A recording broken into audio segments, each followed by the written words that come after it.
নমস্কাৰ ছাত্ৰ ছাত্ৰীসকল, মই প্ৰাচুৰ্য ছাৰ আৰু তোমালোকে চাইছা JNV গাইড ইউটিউব চেনেল।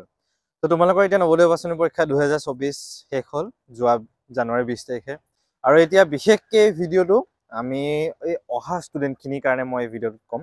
এতিয়া পৰীক্ষা কেতিয়া হ'ব, ফৰ্ম ফিল আপ কেতিয়া হ'ব, আমাৰ ক্লাছসমূহ কেতিয়াৰ পৰা আৰম্ভ হ'ব, গোটেইখিনি বিষয়ে মই ভিডিঅ'টো কৈ আছোঁ। নতুনকৈ যদি আহিছা ছাবস্ক্ৰাইব কৰি দিবা আৰু ৰিজাল্টৰ বিষয়েও মই গোটেইখিনি তোমালোকক জনাই দিম। যেতিয়াই ৰিজাল্ট আহে মাৰ্চৰ 15-20 তাৰিখৰ ভিতৰত আহিব লাগে। আৰু পৰীক্ষাৰ ৰিলেটেড নৱোদয় বাছনি পৰীক্ষাৰ ৰিলেটেড গোটেইখিনি বস্তু আহিব।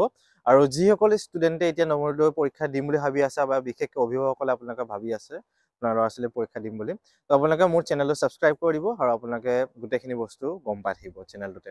এতিয়া পৰীক্ষা কেতিয়া হ'ব যদি মই কওঁ, অহাবাৰ মানে 2025ত জানুৱাৰী মাহত হ'ব লাগে। ডেটটো বৰ্তমান অহা নাই। আৰু ডেটটো কেতিয়া আহিব বুলি কওঁ বা ফৰ্ম ফিল আপ কেতিয়া হ'ব যদি কওঁ, ফৰ্ম ফিল আপটো জুনৰ শেষৰ ফালৰ পৰা বা জুন, জুলাই, আগষ্ট সেই 3টা মাহৰ ভিতৰত আঢ়ৈ মাহৰ কাৰণে বা 2 মাহতকৈ বেছি সময় দিয়া যায় আপোনালোকক ফৰ্ম ফিল আপ কৰিবলৈ।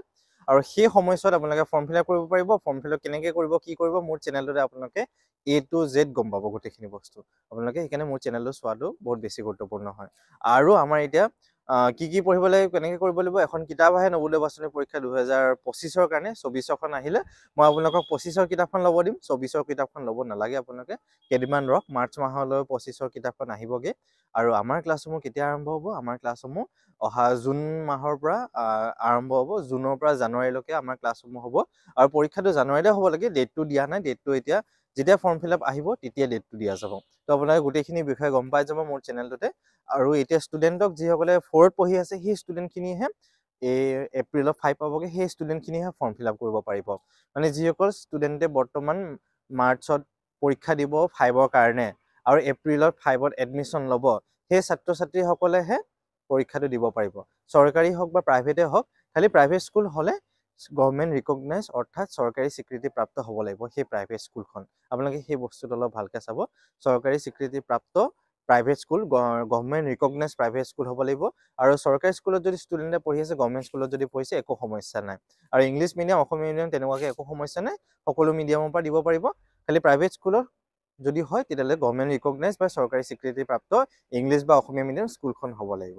আৰু বাকী আমাৰ ক্লাছসমূহ জুনৰ মাহৰ পৰা আৰম্ভ হ'ব। জুনতো হ'ব এটা বেটছ, জুলাইতো হ'ব, আগষ্টতো হ'ব। আপোনালোকৰ যিমান সোনকালে ক্লাছটো দিব পাৰে তেতিয়া আপোনালোকৰ কাৰণে ভাল। বেছি আগৰ পৰা ক্লাছসমূহ কৰিলেহে ষ্টুডেণ্টে বেছিকৈ শিকিব পাৰে আৰু বস্তুখিনি ষ্টুডেণ্টৰ কাৰণে সহজ হৈ যায়গৈ পৰীক্ষা আগলৈ।